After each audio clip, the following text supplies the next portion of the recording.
Je crois que c'est l'heure de changer un petit peu ma couleur de cheveux. Ça va pas être un gros changement parce que je vais garder les cheveux noirs. Mais il est temps de colorer un petit peu tout ça.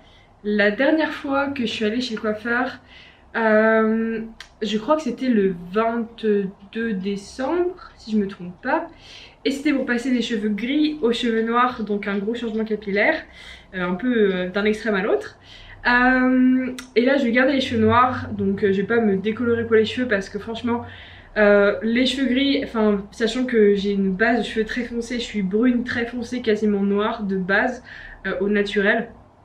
Et, euh, et du coup en fait toutes les décolorations que j'ai dû faire pour avoir les cheveux suffisamment clairs, donc un blond très très clair, limite blanc, pour pouvoir mettre du gris au dessus et que ça reste vraiment un gris, bah j'ai dû faire 3-4 décolorations, mes cheveux n'ont pas kiffé.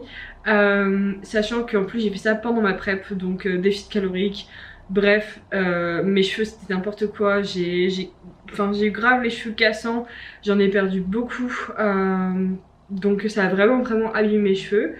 Du coup maintenant je ne fais plus de décoloration, je vais les laisser pousser, j'ai envie qu'ils récupèrent, qu'ils soient mieux, tout simplement. Donc je vais faire que des colorations et je fais des colorations aussi sans ammoniac, donc juste semi-permanent. Parce que là je pense pas que ça se voit à la caméra, mais ma couleur commence un petit peu à dégorger, à partir, et en fait selon la lumière on voit qu'il y a un peu des reflets bruns, brun cuivré, ça fait des reflets brun cuivré.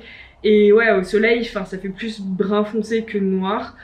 Donc, il est temps de remettre un peu de couleur sur tout ça. Et du coup, là, je viens d'aller dans le magasin à côté de chez moi et j'ai regardé dans les couleurs.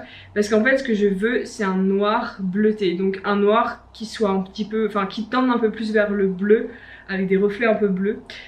Du coup, j'ai trouvé quelque chose, donc, de la marque L'Oréal. Parce qu'apparemment ça a l'air plutôt pas mal cela, donc voilà. Du coup j'avais vraiment pas envie d'aller chez le coiffeur juste pour me faire une couleur, clairement. Donc on va faire des économies et voici la petite couleur que j'ai trouvée. Donc c'était un petit noir, noir bleuté. J'espère que ça va bien rendre. Et voilà, donc du coup je vais faire ça. Je vais me faire ma couleur maintenant. Parce que en fait les couleurs c'est comme les piercings. Pour moi, le principe en fait, c'est que ça doit se faire de manière intuitive, instinctive. Ça doit être un petit peu, enfin, faut pas préparer ça à l'avance. Faut vraiment que ça arrive comme ça, d'un coup. Et dès que t'as envie de te faire une couleur ou de te faire un piercing, faut le faire maintenant, direct. On suit le truc. Enfin, c'est vraiment le, enfin, voilà. Moi, je réfléchis pas. Les piercings, c'est toujours sur un coup de tête. Mes couleurs de cheveux, c'est aussi sur un coup de tête. Donc là, j'avais vraiment envie de changer et d'avoir un noir bleuté. Donc voici ce que je vais faire de mon samedi soir. Je vais me colorer les cheveux. J'espère que ça va bien rendre. Au pire, c'est semi-permanent. Ça partira après plusieurs lavages. Ça va s'estomper. Et au pire, je peux mettre un noir, noir de base dessus si ça me plaît pas.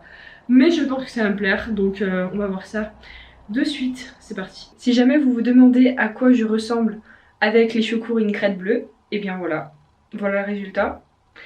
Du coup il est tout appliqué, ça c'est fait, j'en ai même appliqué pas que sur mes cheveux mais partout sur ma tête et sur mes bras, dans mon cou, sur mes épaules, partout, clairement.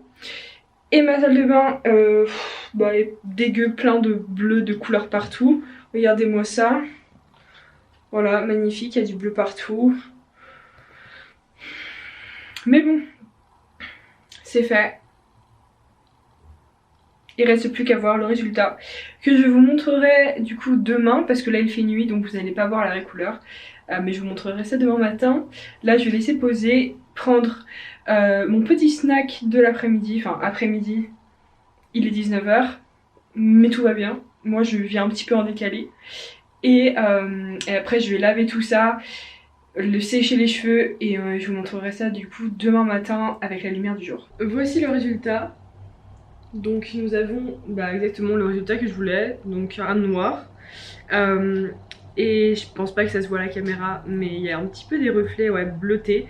Des reflets en tout cas, enfin couleur froide quoi, il n'y a pas de... Il n'y a pas de ton chaud, il n'y a pas de reflets cuivrés ou quoi que ce soit. que j'avais avant du coup parce que ma couleur commençait à partir. Mais voilà, là du coup je n'ai plus tout ça. On a un beau noir, c'est bien noir. Ce qui n'était plus trop le cas du coup hier quand j'avais les cheveux qui tendaient un peu plus vers le brun foncé que vers le noir. Et ouais, on a un joli petit reflet bleu. Donc voilà, je suis plutôt contente du résultat. Et par la suite je pense que je vais reprendre cette marque ou même tester d'autres marques potentiellement. Mais en tout cas cette couleur, c'est clair que c'est vraiment une couleur que j'aime. Donc ouais, petits cheveux tout propres, bien colorés, d'un beau noir. Et là aussi ce matin j'ai fait mes photos bilan comme tous les dimanches matins. Donc petite photo bilan, pesée, mensuration, etc. Donc je vais vous montrer un petit peu du coup à quoi ressemble mon physique actuellement. C'est pas le meilleur physique que j'ai eu de ma vie clairement, mais par rapport aux semaines précédentes j'ai gagné du poids, mais mes mensurations au niveau du ventre sont restées globalement les mêmes. Et par contre j'ai pris des mensurations au niveau des fessiers, des cuisses et au niveau du dos. Donc du coup j'espère que c'est un petit peu de gains musculaires qui font que les circonférences ont augmenté. En tout cas visuellement j'ai regardé un petit peu par rapport aux semaines d'avant. Au niveau du taux de masse grasse vraiment en soi, je ne trouve pas qu'il y ait de grosses différences visuellement. Quand je regarde les photos je me dis pas oh là là, les kilos en plus c'est vraiment que du gras en fait. Je trouve que les photos sont, au niveau du visuel, au niveau du taux de masse grasse c'est à peu près similaire. Je vois pas de grosses différences ou de gros changements. Donc les kilos en plus, soit c'est un petit peu de rétention d'eau que je fais, ou alors c'est aussi peut-être un petit peu de gain musculaire, mais je pense pas que ce soit majoritairement du gras parce qu'on voit pas de grosses différences de ce côté là visuellement. Donc voilà, après au niveau des mensurations ça n'a pas trop augmenté au niveau du ventre, donc ça je suis contente parce que c'est là où je stocke beaucoup. Donc voilà, j'espère que les zones où j'ai pris du coup, qui sont les zones que je cherche vraiment à développer, donc le dos, les cuisses et les fessiers, bah du coup cette augmentation est due en partie, je l'espère, à des petits gains musculaires qui se mettent en place. Donc à voir par la suite. Là je vais faire encore je pense à peu près un mois et demi de prise de masse où je vais continuer de pousser lourd à la salle, de manger comme je mange actuellement. Évidemment le but c'est quand même de garder mon taux de masse grasse sous contrôle, mais je vais continuer un petit peu encore ma prise de masse parce que je vais en France pendant les vacances de Pâques, donc ça va être fin avril. Donc là on est le 6 mars, donc ouais, un mois et demi. En gros, jusqu'à mon retour de France, je vais continuer ma prise de masse parce que là, je pense que je peux encore progresser et tout. J'ai pas encore l'état d'esprit de commencer une sèche ou un déficit tout simplement. J'ai pas du tout envie pour le moment d'être en déficit. Je suis pas encore prête. Donc pour le moment, je continue comme ça. De manger, de m'entraîner dur, juste d'être en bonne santé, de progresser. Ensuite quand je serai en France, je serai chez mes parents ou dans ma famille, donc du coup niveau alimentation ça va clairement pas être optimal, clairement pas. Donc je vais faire au mieux, mais ça sera pas je peux pas par exemple être en déficit calorique là-bas. Donc du coup je continuerai ma prise de masse à ce moment là. Et dès que je rentrerai, vu que j'aurai rien de prévu après et que j'aurai déjà du coup plusieurs mois de prise de masse, je ferai une mini cut, donc je pense 6 semaines de déficit calorique pour dégraisser un petit peu tout ça et ensuite repartir de plus belle sur une prise de masse. Donc voilà l'objectif pour les prochaines semaines, prochains mois. Mais ouais, là tant que je ne rentre pas de France en gros fin avril début mai,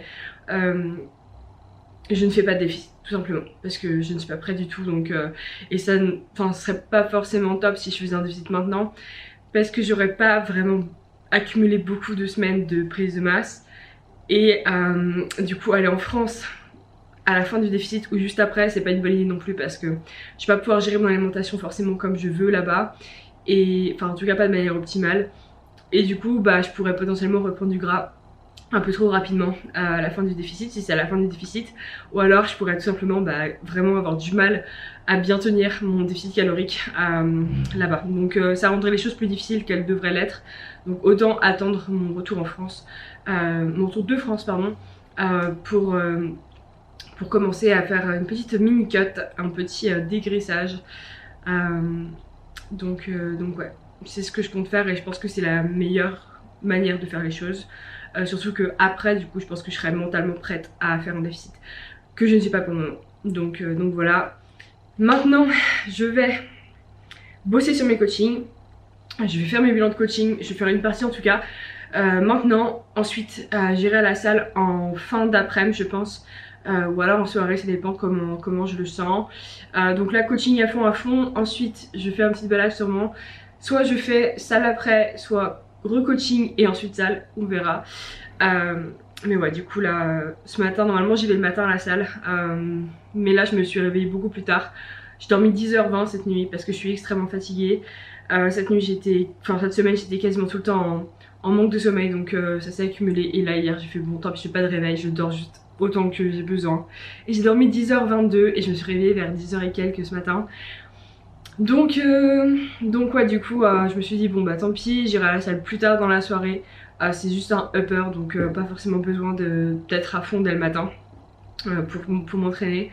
Donc j'irai tout à l'heure et là je vais en profiter pour travailler sur le coaching et être à fond dessus et en faire le plus possible avant de faire autre chose, d'aller m'entraîner ou de sortir à demain. Going off, yeah, I'm going off. All you niggas soft who wanna talk, talking through your neck. Take a minute, pause, spitting raw. Tell them fuck the law, cough on my exhaust. Got a ball, they know I'm the boss. Ain't no need to floss, pulling off, niggas looking lost, bitches. Dimanche et j'ai fini de bosser sur mes coachings.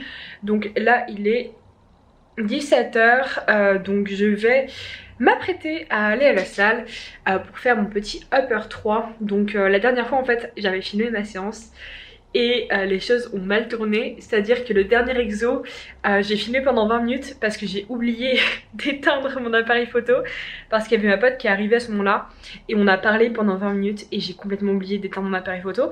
Du coup j'ai eu 20 minutes d'enregistrement pour un exo et le truc c'est qu'après j'avais plus de batterie. Donc j'ai pas pu filmer la fin de ma séance. Et le début de ma séance, en fait, j'ai supprimé toutes les vidéos lorsque j'ai transféré les trucs de ma carte sur mon PC. En fait, à la fin, j'ai juste supprimé tout ce qui est sur ma carte en oubliant que j'avais besoin de ces vidéos pour le nouveau vlog en fait. Donc bref, du coup, j'ai complètement foiré mon truc. Non seulement j'ai pas réussi à filmer toute la séance, mais en plus, j'ai supprimé le peu de vidéos que j'avais. Donc clairement, je vais refaire ça. Enfin, pas refaire les mêmes erreurs, mais refilmer du coup ma séance. Donc petit upper 3. Donc voilà, je vais juste me préparer un petit peu. J'ai déjà le petit t-shirt God bless the gains. Et j'ai juste à faire mon sac, prendre tout ce qu'il faut. Normalement je vais voir un pote à la salle. Et ouais, du coup je vais y aller. J'aime bien faire mes séances le dimanche soir. Je trouve ça cool. Donc c'est parti, petit upper 3. C'est parti pour un petit voice-over. Je vais vous expliquer un petit peu le choix de mes exercices et comment je fais en fait ma séance tout simplement pour le haut du corps. Donc moi, mon gros point faible, enfin tous mes muscles sont des points faibles clairement, mais pour le haut du corps c'est vraiment le dos que je vais chercher à développer en priorité parce que c'est ça qui va en fait me permettre de donner l'illusion d'une taille fine, vu que j'ai une taille très épaisse. Avoir un gros dos, avoir un dos hyper large, ça va créer cette illusion de taille fine. Donc j'ai vraiment besoin de développer mon dos, surtout mes grands dorsaux qui sont horribles, qui sont minuscules. Donc du coup mes entraînements upper vont vraiment s'orienter autour du travail du dos et en priorité le grand dorsal. Donc je commence par un mouvement justement pour le grand dorsal. Je le fais en unilatéral parce que ça me permet vraiment de mieux me concentrer sur le travail de mon grand dorsal, de bien faire le mouvement, de bien ressentir le muscle et aussi d'avoir ce setup là, donc avec une poignée qui est flexible. Ça me permet d'avoir vraiment un bon grip, donc entre une prise neutre et une prise supination, qui va me permettre en fait d'avoir le coude vers l'intérieur et donc le coude le plus près du corps possible, qui me permet de vraiment le bien engager, parfaitement engager le grand dorsal quand je fais ce type d'exercice, donc tout ce qui est pull down. C'est beaucoup mieux qu'avec les barres classiques de pull down, clairement, rien à voir. Et le fait d'être assise, ça me permet d'avoir beaucoup plus de stabilité. Avec le pad sur les genoux, ça me bloque les jambes et donc ça me permet d'être beaucoup plus stable, de pouvoir du coup produire aussi plus de force au niveau du grand dorsal et d'être vraiment dans une position parfaite pour le stimuler au maximum. Donc du coup, je pense vraiment en fait à ramener mon coude vers mes hanches. C'est vraiment le mouvement qui va être fait par le grand dorsal uniquement. Donc je me concentre vraiment là-dessus pour chaque répétition et je contrôle bien la phase excentrique pour bien sentir le grand dorsal s'étirer et avoir de bonnes sensations, avoir une bonne connexion cerveau-muscle qui est vraiment importante, surtout quand on a du mal avec un muscle, quand on a un groupe musculaire qui est faible, qu'on a du mal à développer.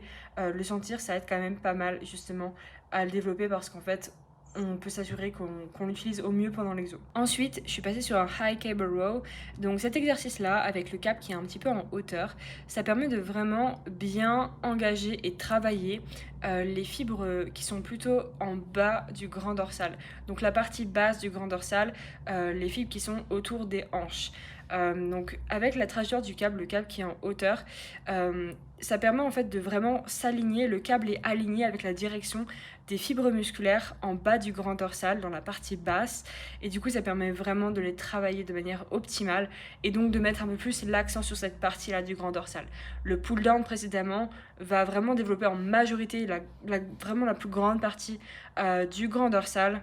Mais celui-là du coup va être plus ciblé sur la partie basse du grand dorsal, donc on a un travail un petit peu différent et aussi ce n'est pas un pull down, donc ce n'est pas un tirage vertical, c'est un tirage qui est relativement horizontal. Bon là le câble est en hauteur donc c'est pas vraiment horizontal parce que du coup horizontal ça ciblerait pas exactement les mêmes fibres. Là c'est vraiment plutôt la partie basse comme je l'ai dit, mais c'est du coup un mouvement un petit peu différent en termes de trajectoire aussi et du coup en termes d'engagement des fibres musculaires. Donc ça me permet en fait d'avoir vraiment un travail complet, d'avoir un pull down et un row dans la même séance. Donc tout ce qui est rowing et pull down, ça va être deux types de mouvements un petit peu différents. Ça va pas stimuler le grand dorsal de la même manière. La tension appliquée sur le muscle n'est pas la même pour les deux types de mouvements. Du coup, ça permet vraiment d'avoir un travail qui est complet du grand dorsal. Donc c'est pour ça que j'ai inclus ces deux exercices-là au début de ma séance parce que c'est vraiment le muscle que je veux développer. Et là, il est développé avec un stimulus qui est vraiment complet en ayant deux exercices qui sont différents. Le travail du grand dorsal est fini, du coup je passe sur les trapèzes. Je ne cherche pas à développer la portion supérieure des trapèzes, je cherche à développer la portion moyenne et inférieure des trapèzes parce que ça forme vraiment le milieu du dos, tout simplement. Ça forme une grosse partie du haut du dos et ça va vraiment, quand ils sont bien développés, ça va vraiment donner cet aspect 3D épaisseur du dos en fait. Donc c'est hyper important de bien les développer et dans les mouvements on va dire classiques de musculation, ils sont pas travaillés de manière optimale parce que pour vraiment bien travailler les trapèzes qui sont insérés sur les omoplates, il faut qu'il y ait un mouvement des omoplates. Donc ce qu'on veut, c'est avoir les omoplates qui partent vers l'avant, qui s'éloignent l'une de l'autre le plus possible, donc protraction scapulaire, et ensuite de rapprocher les omoplates le plus possible l'une de l'autre, donc rétraction scapulaire. Donc on veut vraiment accentuer ce mouvement-là et se concentrer uniquement sur ce mouvement-là. Donc protraction complète, rétraction complète des omoplates et du coup cet exercice-là, donc le scapular retraction, ça permet vraiment de bien se concentrer dessus. Mon bus reste globalement stable, juste le haut du dos qui va accompagner le mouvement des omoplates, donc arrondir un peu le dos par exemple quand on est en protraction scapulaire. Donc c'est vraiment en fait juste accompagner le mouvement des omoplates. Donc on se concentre principalement sur le mouvement des omoplates parce que c'est ça en fait l'action des trapèzes, c'est rapprocher ou éloigner les omoplates l'une de l'autre. Donc cet exo-là est vraiment hyper ciblé pour les trapèzes, donc portion moyenne et inférieure. Après il y a d'autres exos où on peut faire aussi ce type de mouvement. Par exemple un T-bar row où du coup on a un support pour la poitrine et que du coup un travail un petit peu différent, mais on peut faire ce type de mouvement là. Donc il y a d'autres exos, mais cet exercice là, le scapular retraction, je trouve qu'il est vraiment ciblé pour les trapèzes et c'est un très bon exercice. Le travail du dos est fini, du coup je passe aux épaules qui sont aussi clairement un bon fait pour moi. Mais en ordre d'importance, le dos, avoir un gros dos est plus important pour mon physique de manière générale qu'avoir de grosses épaules. Avoir un gros dos va avoir un impact plus important sur mon physique. Donc du coup c'est pour ça qu'il est toujours en priorité, en tout cas dans cet entraînement-là. Après sur la semaine, j'ai une séance, j'ai 3 uppers, 2 séances upper où le dos est en priorité, donc en première place dans l'entraînement, et une séance upper où les épaules sont en première place. Mais là, c'est pas le cas. Là, je fais mes épaules après le dos.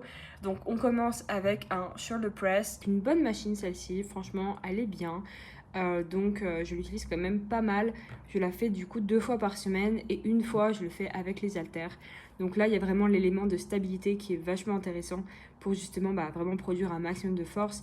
Ne pas avoir peur non plus d'être près de l'échec et moins de risque aussi de blessure vu que le mouvement est vraiment hyper stable.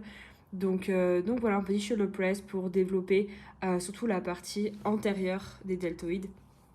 Parce que là, le faisceau latéral va être moyennement utilisé, engagé, vu du coup la courbe de résistance de la machine et l'orientation de la résistance par rapport au faisceau latéral.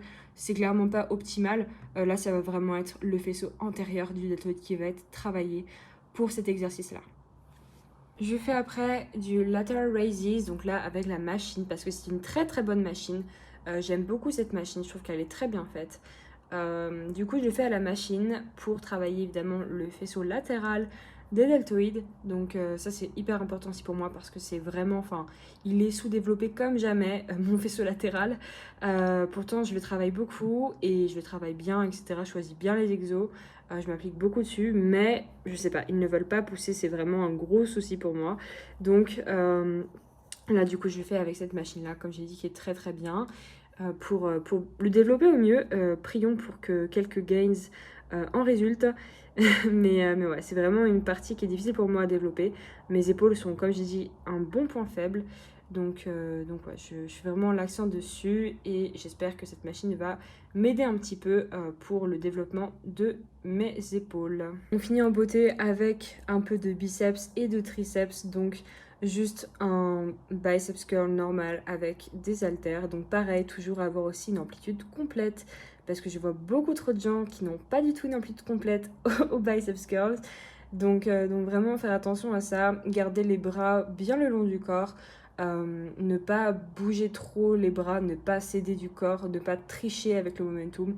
Vraiment garder les choses bien carrées, bien maîtrisées et utiliser uniquement ses biceps pour faire le mouvement parce que c'est un biceps curl, c'est un travail d'isolation, ce n'est pas un body curl. Donc attention à ça. Et ensuite, du coup, les triceps que là j'ai fait au câble, donc juste un cable push down. Classique où pareil mes bras ne bougent pas, mes bras restent perpendiculaires au sol et c'est juste mes avant-bras qui font le mouvement. Donc là on a un travail purement des triceps et je ne m'aide pas de mes épaules ou de mes pecs ou quoi pour pousser en fait le câble en bas et donc avoir aussi un body push down. Non, ça on n'en veut pas, on veut vraiment un mouvement qui est maîtrisé et qui est bien ciblé sur le muscle que l'on veut travailler. Bon, clairement, aujourd'hui, rien ne s'est passé comme prévu. En fait, déjà à la base, on devait rattraper un cours qu'on n'avait pas pu faire la semaine dernière. Donc j'étais censée commencer à 8h et finir à 15h. Et normalement, le mercredi, je m'entraîne avant les cours. Enfin, normalement, en temps normal, en gros, je vais refaire un petit récapitulatif parce que là, je m'en mêle. En temps normal, je commence à 10h et je finis à 15h. Et du coup, je fais mon entraînement les jambes avant les cours, donc je me lève vers 5h30, 6h. Je fais les jambes jusqu'à 9h30 et ensuite je pars à la fac. Sauf que là, du coup, on avait un cours à rattraper et on était censé le rattraper le matin. Donc je m'étais dit, bon, tant pis, exceptionnellement, je vais faire un entraînement après mes cours l'après-midi, donc après 15h. Et clairement, après 15h, du coup, ça fait 16h, 16h30. À la salle, je vais pas faire des jambes, clairement. J'ai besoin d'avoir toute l'énergie et la force et Enfin, vraiment dans les bonnes conditions pour faire les jambes. Et après, quand c'est blindé à 16h30, non, clairement. Surtout après une grosse journée de cours. Donc je m'étais dit, bon, bah du coup, je vais faire un upper. Je vais faire mon upper 2. Et tant pis, exceptionnellement, parce que hier j'ai fait mon upper 1, bah je me suis dit, bah ça va faire que je vais faire 2 uppers à la suite, 2 jours de suite. Mais bon, ça reste exceptionnel et je pense pas que ça pose trop de problèmes parce que je récupère assez facilement au niveau du haut du corps. Ce qui n'est pas le cas pour les jambes parce que j'ai encore des courbatures de lundi pour les jambes. Donc je m'étais dit, bon, on va faire comme ça. Et finalement, le prof qui devait faire rattraper son cours n'est toujours pas là.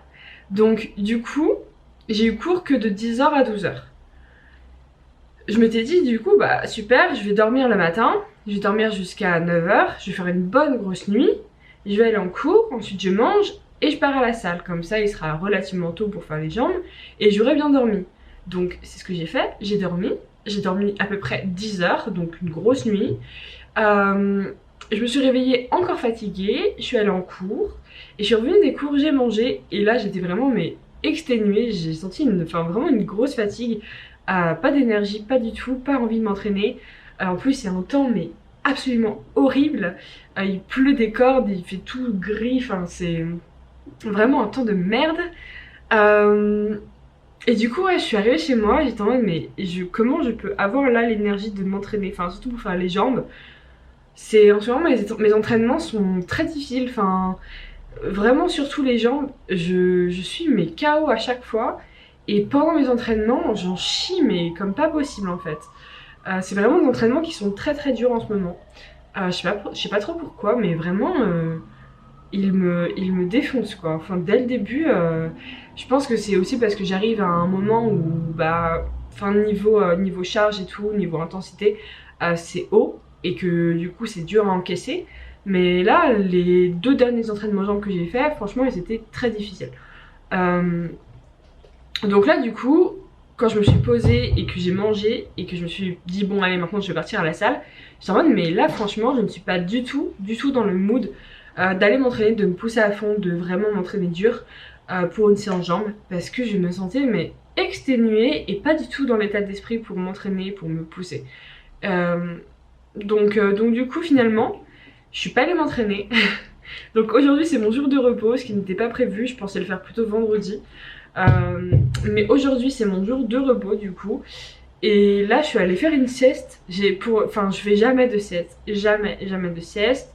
Parce que je n'arrive pas à dormir, je n'arrive pas à faire de sieste. Et là j'ai kidnappé Ruby et elle m'a fait un câlin. Et du coup j'ai fait une sieste et ma montre a enregistré 43 minutes de sieste. Ce qui semble... Enfin ça a l'air de correspondre par rapport au moment où j'étais dans mon lit et au moment où j'ai commencé à être dans un état entre sommeil et pas sommeil. Enfin, j'avais pas l'impression de vraiment m'être endormie, mais ma montre a enregistré quand même du temps de sommeil, donc je pense que j'étais quand même endormie, mais un sommeil léger, pas un sommeil profond. Donc ouais, du coup j'ai dormi un petit peu et vraiment c'est pas du tout c'est pas du tout ce que j'ai prévu. J'avais prévu d'aller m'entraîner, au départ de faire le haut du corps, puis ensuite de faire les jambes, puis ensuite je me suis même pas entraînée. Donc ça décale un peu mon programme mais ça change pas tout non plus et j'alterne quand même, enfin du coup ça va être beaucoup plus cohérent en termes de programme parce que je vais pas faire 2 uppers à la suite. Là c'est jour de repos et demain je ferai lower, upper, lower, upper. Donc du coup finalement ça matche bien avec la suite. Mais ouais, tout ça pour dire que les jours de repos, après ça dépend combien vous en avez. Moi personnellement j'en ai qu'un par semaine, je fais 6 entraînements par semaine. Donc je peux pas forcément être hyper flexible, surtout par rapport à mon emploi du temps parce que du coup il faut que je case mes séances selon mes cours. Donc du coup je suis pas flexible là-dessus, mais en gros mon jour de repos c'est soit un mercredi soit un vendredi. Et depuis le début du semestre je le prenais le vendredi, mais là exceptionnellement je prends le mercredi. Et voilà, juste pour vous dire qu'en fait, c'est à vous d'un petit peu gérer comme vous le sentez aussi vos jours de repos. Après, ça dépend si vous avez aucun choix en termes d'organisation par rapport à vos jours de repos. Mais si vous êtes plus ou moins flexible, prenez-les vraiment quand vous sentez que vous en avez besoin. Parce que parfois, forcer une séance, parfois ça marche extrêmement bien et on fait des PR. Parfois on va à la salle quand on n'est pas du tout dans le mood et qu'on est très fatigué et qu'on n'a pas envie de s'entraîner et on fait des super entraînements, on fait des super perfs. Mais parfois, quand on peut prendre un jour de repos et que justement ce jour-là on se sent pas du tout d'aller à la salle et qu'on n'est pas dans le bon état d'esprit pour vraiment s'entraîner dur, je pense que c'est le bon moment en fait de poser un jour de repos. Donc à vous en fait d'auto-réguler un petit peu vos jours de repos aussi, comment vous vous sentez. Par exemple, si un jour vous vous sentez extrêmement bien, que vous avez trop envie d'aller à la salle, que vous avez plein d'énergie et tout, mais que ça tombe sur un jour de repos, bah peut-être que votre jour de repos finalement vous pouvez le repousser à plus tard et aller vous entraîner. Si au contraire il y a un jour où vous n'avez pas fixé forcément de jour de repos, mais que vous vous sentez pas du tout bien, bah prenez un jour de repos à ce moment-là et organisez-vous pour les séances d'après et les gérer un petit peu différemment pour votre semaine. Mais du coup, voilà, par exemple moi je fixe mon jour de repos, normalement mon jour de repos c'est le vendredi, mais là aujourd'hui je me sentais pas du tout prête, pas du tout dans le bon état d'esprit pour aller à la salle, très fatiguée etc, dénuée d'énergie, donc finalement j'ai déplacé mon jour de repos à aujourd'hui et vendredi j'irai m'entraîner et je ferai le haut du corps donc ça tombe bien. Donc voilà, juste pour ça en fait c'est à vous de gérer un petit peu vos temps de repos et de les auto-réguler par rapport à comment vous vous sentez le jour J et ne pas hésiter à faire des petites modifications par rapport à votre organisation de base pour en fait vous assurer que quand vous entraînez, dans la majorité du temps, le plus possible, vous êtes dans un bon état d'esprit, vous avez bien récupéré, vous êtes prêt à vous donner à fond. Ça c'est vraiment important en fait parce que faut pas faire les choses à moitié quand on va s'entraîner, il faut vraiment tout donner, dépasser nos limites, avoir une intensité élevée, ne rien laisser en fait de côté, vraiment se donner à fond. Et ça passe aussi énormément par l'état d'esprit, le mental en fait. Donc c'est important vraiment d'aller vous entraîner la plupart du temps, ça arrivera pas tous les jours malheureusement. Il y a aussi des jours où on sera pas forcément au top, mais cherchez la majorité du temps à être dans les bonnes conditions pour faire un entraînement qui est vraiment optimal, le plus optimal possible. Donc ça passe par l'alimentation, comment vous gérez vos repas par rapport à l'entraînement, ce que vous consommez, etc. Ce que vous mangez, votre digestion, votre sommeil, votre gestion du stress. Il y a plein de choses qui rentrent en compte. Donc c'est à vous d'optimiser un petit peu tout ça et aussi du coup les jours de repos. Donc voilà, et voilà, en ce moment je me sens vraiment hyper fatiguée tout le temps. Alors que mes nuits sont plutôt... Enfin, la quantité de sommeil est plutôt bien. La qualité reste ok, c'est pas non plus exceptionnel, mais ça pourrait être beaucoup pire. Et ouais, je sais pas, je me sens vraiment tout le temps fatiguée. Donc je pense que j'ai besoin même d'un peu plus de sommeil parce que j'ai un rythme assez élevé. Donc je pense que mon corps en peut plus. Et psychologiquement aussi, mais ouais, je voulais juste du coup partager ça avec vous. Et maintenant il faut que j'aille balader Athéna. Parce que j'ai fait que 4000 pas, il faut que j'en fasse 12 000. Et il pleut des cordes, donc tout est ma bonne chance. C'est jamais vraiment agréable d'aller se balader sous la pluie. Mais c'est pas parce qu'il pleut qu'il ne faut pas faire ses pas, clairement. Donc un petit kawaii et puis c'est parti.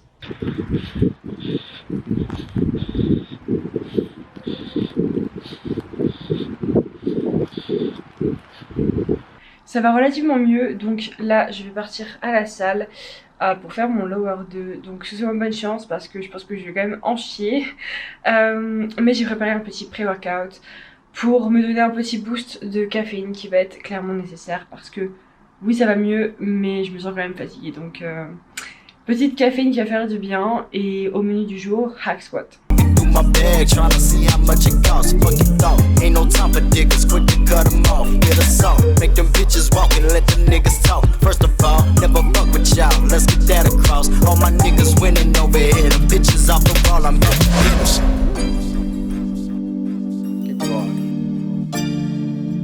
back to business on them bitches, back to business on them hoes. Smaller circles all around me just to let you niggas know. Gonna circles through the county just to stack up all my dough. Check it, twerk it in a circle, baby, bust it on the floor. Back to business on them bitches, back to business on them hoes. Smaller circles all around me just to let you niggas know. Gonna circles through the county just to stack up all my dough. Check it, twerk it in a circle, baby, bust it on the floor. I done dug straight up out the mud and they ain't show me love. Let's stay begging for a dub. Shit ain't never what it was. Stressing got me